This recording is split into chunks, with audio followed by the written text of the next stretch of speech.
इस वीडियो में हम बेसिक इलेक्ट्रॉनिक्स की बात करेंगे। बेसिक इलेक्ट्रॉनिक्स का मेनली यूज़ कहाँ होता है, बेसिक इलेक्ट्रॉनिक्स बेसिकली यूज़ क्यों किया जाता है। जैसे कि क्या है, बेसिक इलेक्ट्रॉनिक्स में हमारा क्या क्या आता है। पहले हमारा रेक्टिफिकेशन के लिए यूज़ किया जाता है इसका। दूसरा हमारा एम्पलीफिकेशन के लिए यूज़ किया जाता है। तीसरा कंट्रोल सिस्टम में यूज़ किया जाता है। चौथा जनरेशन सिस्टम में यूज़ किया जाता है। पांचवा हमारा क्या है, conversion to light into electricity, यानी कि जो फोटो डायोड्स वगैरह होते हैं उसमें लाइट एनर्जी को इलेक्ट्रिसिटी एनर्जी में चेंज करने के काम आता है। उसके बाद हमारा आता है conversion of electricity into light, यानी कि जो इलेक्ट्रिसिटी है उसको लाइट में, यानी कि एलईडी में जो इलेक्ट्रिसिटी हमारी होती है उसको हम लाइट में कन्वर्ट करते हैं। इसका एग्जाम्पल हमारा एलईडी है। अब हम नेक्स्ट सेक्शन में चलते हैं। नेक्स्ट सेक्शन हमारा क्या आता है, एटॉमिक स्ट्रक्चर। अब एटॉमिक स्ट्रक्चर हमारा क्या होता है, इसमें क्या क्या चीज़ थिंग्स आती हैं, क्या क्या इंक्लूड होती हैं, ये मैं आपको अगले स्लाइड्स में बताने वाली हूँ। अब हमारी नेक्स्ट स्लाइड्स क्या है, हमारी इलेक्ट्रॉनिक्स। इलेक्ट्रॉनिक्स हमारी क्या होती है, the branch of engineering which deals with current conduction through a vacuum और गैस और a semiconductor is known as electronics. Electronics basically क्या होता है, जो हमारा करंट फ्लो होती है, या तो वो वैक्यूम ट्यूब्स में फ्लो हो सकती है, या तो गैस में फ्लो हो सकती है, या तो सेमी कंडक्टर में फ्लो हो सकती है। तो जिसमें भी फ्लो हो सकती है, जो भी उसका मीडियम होता है, जो भी ये सब चीज़ दिखाया जा रहा है, जैसे वैक्यूम है, गैस है, सेमी कंडक्टर, ये एक मीडियम है जिस भी मीडियम से फ्लो होती है, लेकिन इसको कहते हैं हम इलेक्ट्रॉनिक्स ही हैं। अब हम आते हैं एटॉमिक स्ट्रक्चर में। According to the modern theory, matter is electrical in nature. Matter हमारा क्या होता है, इलेक्ट्रिकल नेचर में होता है। All the materials are composed of very small particles called, जितने भी मटेरियल होते हैं छोटे छोटे स्मॉल पार्टिकल्स से बने होते हैं, जिसको हम एटम कहते हैं। The atoms are basic building blocks of the matter. जो भी एटम होते हैं वो जो हमारा मैटर होता है उसके बेसिक बिल्डिंग ब्लॉक्स होते हैं। An atom consist of central nucleus of positive charge around which small negatively charged particles called electron revolve in the different paths or orbits। इसमें क्या होता है, जो सेंटर में होता है वो प्रोटॉन्स और न्यूट्रॉन्स होते हैं, जो आउटर मोस्ट ऑर्बिट में घूमते रहते हैं वो हमारे इलेक्ट्रॉन्स होते हैं। अब बेसिकली न्यूक्लियस होता क्या है, it is a centre part of an atom. ये जो हमारा होता है एटम का सेंटर पार्ट होता है। And contains proton and neutrons. इसमें क्या होते हैं, हमारे प्रोटॉन्स एंड न्यूट्रॉन्स होते हैं। ये proton is positively charge particle while the neutron has the same mass of the proton.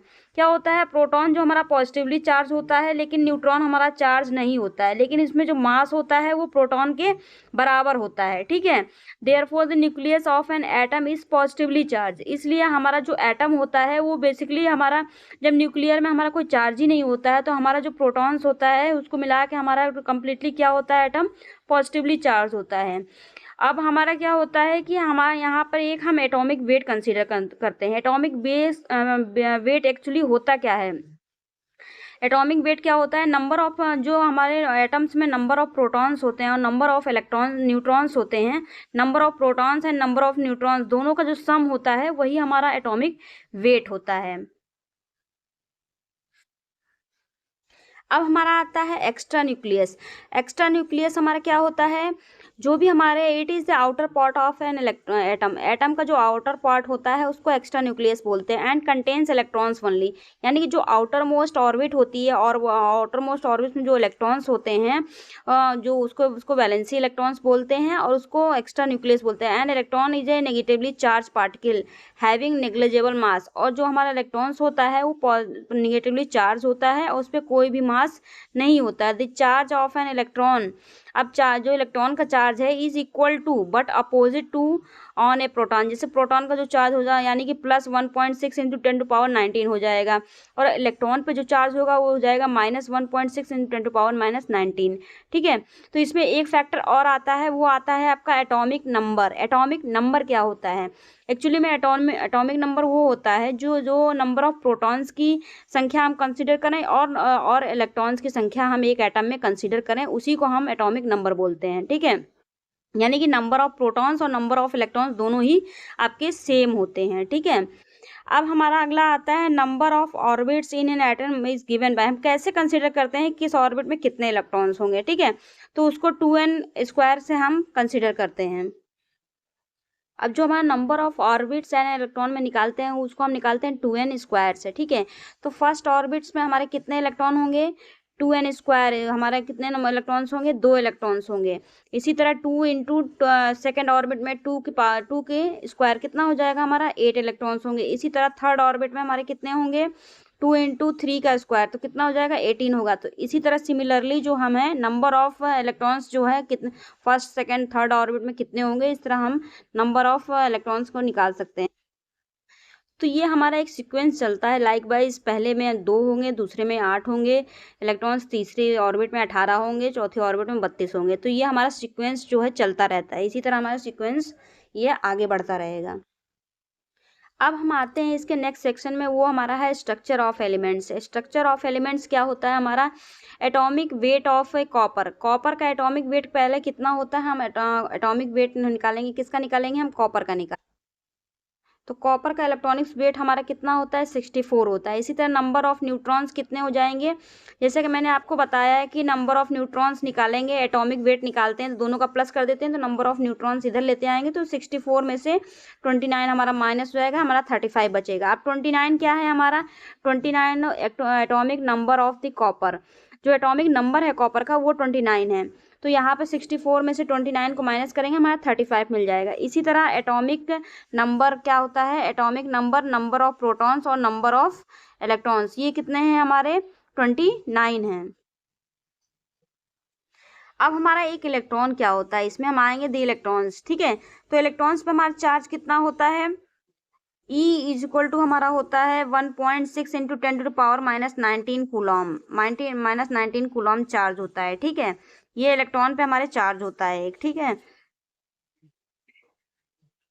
अब इसके बाद हमारा मास कितना होता है एक इलेक्ट्रॉन पर, एक इलेक्ट्रॉन पर हमारा जो मास होता है वो होता है 9.10 इंटू 10⁻31 किलोग्राम, ये हमारा एक इलेक्ट्रॉन पर मास होता है, ठीक है। तो अभी क्या होता है, this is due to this property of an electron that is very mobile and is very greatly influenced by the electric और मैग्नेटिक फील्ड, ठीक है। इसके कारण ये जो इलेक्ट्रिक और मैग्नेटिक फील्ड के द्वारा बहुत ज़्यादा प्रभावित होते हैं। तो ये चीज़ हो गई, पहला चार्ज हो गया इलेक्ट्रॉन्स पर, दूसरा हमारा इलेक्ट्रॉन्स का मास कितना होता है, तीसरा हमारा आता है radius. Radius of an electrons कितना होता है, ये भी होता है 1.9 इंटू 10⁻⁻15 मीटर होता है। ये हमारा कितना होता है रेडियस हमारा होता है 1.9, R is equal to 1.9 into 10⁻⁻15 metre होता है, ठीक है। ये हमारा क्या होता है, एक इलेक्ट्रॉन्स का रेडियस होता है। अब हम बात करते हैं वैलेंसी इलेक्ट्रॉन्स की। कंडक्टर के लिए वैलेंसी इलेक्ट्रॉन्स क्या होता है, when the number of valency electrons of an atom is less than 4, यानी कि जो वैलेंसी इलेक्ट्रॉन्स लेस देन 4 होते हैं, this matter is usually a metal और कंडक्टर। इसको हम क्या बोलते हैं, एक मेटल और कंडक्टर बोलते हैं। जैसे कि देखिए क्या होता है, लेस देन 4, जो भी आपका आउटर मोस्ट ऑर्बिट में जो भी आपके इलेक्ट्रॉन होंगे वो लेस देन 4 होने चाहिए। चलिए देखते हैं कैसे। पहला हम आते हैं सोडियम के स्पेसिफिकेशन। देखिए इसके जो लेस देन 4 होना चाहिए, आउटर ऑर्बिट में पहला एक इलेक्ट्रॉन है सिर्फ, यानी कि ये 4 जो है जो 1 जो है वो लेस देन 4 हो गया, ठीक है। अब दूसरा मैग्नीशियम में देखते हैं, देखिए मैग्नीशियम में 2 हैं लेकिन 4 नहीं है, 4 से कम है, यानी कि 2 हैं। तो मैग्नीशियम, तो ये हमारा मेटल या कंडक्टर में क्या होता है, 4 से कम इलेक्ट्रॉन्स होने चाहिए। वो 3 भी हो सकते हैं, 2 भी हो सकते हैं और 1 भी हो सकते हैं। तो पहले में हमारा कितना है, पहले में हमारा जो है वो 1 इलेक्ट्रॉन है आउटर मोस्ट ऑर्बिट में। दूसरे में कितना है, 2 आउटर मोस्ट ऑर्बिट में इलेक्ट्रॉन्स है। तीसरे में कितना है, 1 है, 2 है और 3 है, लेकिन 4 नहीं होगा, क्योंकि 4 से कम होगा लेकिन 4 नहीं होगा। तो ये सारे हमारे कंडक्टर हैं, सोडियम है, मैग्नीशियम है, एल्युमिनियम है, इसमें सब में जो है लेस देन 4 इलेक्ट्रॉन्स हैं। तो ये हमारे कंडक्टर की कैटेगरीज में आते हैं। अब हम बात करते हैं फॉर इंसुलेटर। इंसुलेटर के केस में क्या होता है, when the number of valency electrons of an atom is more than 4, जब मोर देन 4 हो जाएंगे तो material is usually a non metal और एन इंसुलेटर। वो क्या हो जाएंगे, नॉन मेटल या इंसुलेटर हो जाएंगे। मोर देन 4 होंगे, यानी कि 5 होंगे, 6 होंगे, 8, 7, 8 हो सकते हैं, ठीक है। चलिए देखते हैं इसका जो स्ट्रक्चर है। पहला हमारा इंसुलेटर मटेरियल क्या है, हमारा सोडियम है। तो सोडियम के लिए देखते हैं, सोडियम के लिए क्या देखेंगे हम, ये पहला वाला सोडियम का है। सोडियम में कितने आउटर मोस्ट ऑर्बिट हैं, नहीं सॉरी, ये 1 मिनट, ये गलत हो गया थोड़ा सा। अब हम बात करते हैं यहाँ पर इंसुलेटर की। देखिए इंसुलेटर में क्या है, नाइट्रोजन में कितने हैं, 5 इलेक्ट्रॉन्स हैं आउटर मोस्ट ऑर्बिट में, ठीक है। आपके कितने इलेक्ट्रॉन्स हैं, 5 हैं। इंसुलेटर में हमारा नाइट्रोजन में 5 इलेक्ट्रॉन्स हैं आउटर मोस्ट ऑर्बिट में, और सल्फर के लिए हमारे कितने हैं, 3 and 3 6 हैं, ठीक है। और नियॉन में कितने हैं हमारे, 3 3 6 7 8, यानी कि 8 एटम्स हैं। इसका मतलब क्या है कि हमारे इंसुलेटर के लिए मोर देन 4 होने चाहिए, 5 हो सकते हैं, 6 हो सकते हैं, 7 हो सकते हैं, 8 हो सकते हैं, ठीक है। तो मोर देन जो 5 होगा उसके, ये हमारे किस कैटेगरी में आता है, इंसुलेटर कैटेगरी में आता है।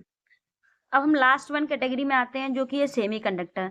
When the number of valency electrons of an atom is 4, यानी कि जब हमारा वैलेंसी इलेक्ट्रॉन्स जो है आउटर मोस्ट ऑर्बिट में एग्जैक्ट 4 होंगे, तब हमारा वो किस कैटेगरी में आएगा, तब वो हमारा सेमी कंडक्टर की कैटेगरी में आ जाएगा, ठीक है। आइए यहाँ पे देख लेते हैं फॉर सेमी कंडक्टर के लिए यहाँ पे क्या है। अब ये देखिए सेमी कंडक्टर के लिए क्या है, ये कार्बन है, ये कार्बन है, इसमें आउटर मोस्ट ऑर्बिट में एग्जैक्ट 4 इलेक्ट्रॉन्स हैं। देखिए एग्जैक्ट 4 इलेक्ट्रॉन्स हैं। इसी तरह सिलिकॉन में भी एग्जैक्ट 4 इलेक्ट्रॉन्स हैं आउटर मोस्ट ऑर्बिट में। देखिए एक ये है, एक ये है, और एक ये है। इसी तरह इसमें भी, जर्मेनियम में भी एग्जैक्ट 4 हैं। जब इसका आप निकालेंगे 2n² से ना, तो 2 8 18 32 इस तरह करके आपका आ जाएगा। 32 के लिए क्या हो जाएगा आपका, पहला कार्बन के लिए क्या हो जाएगा, कार्बन में पहला 6 है ना, तो 6 के लिए क्या हो जाएगा, 2 and 4 हो जाएगा।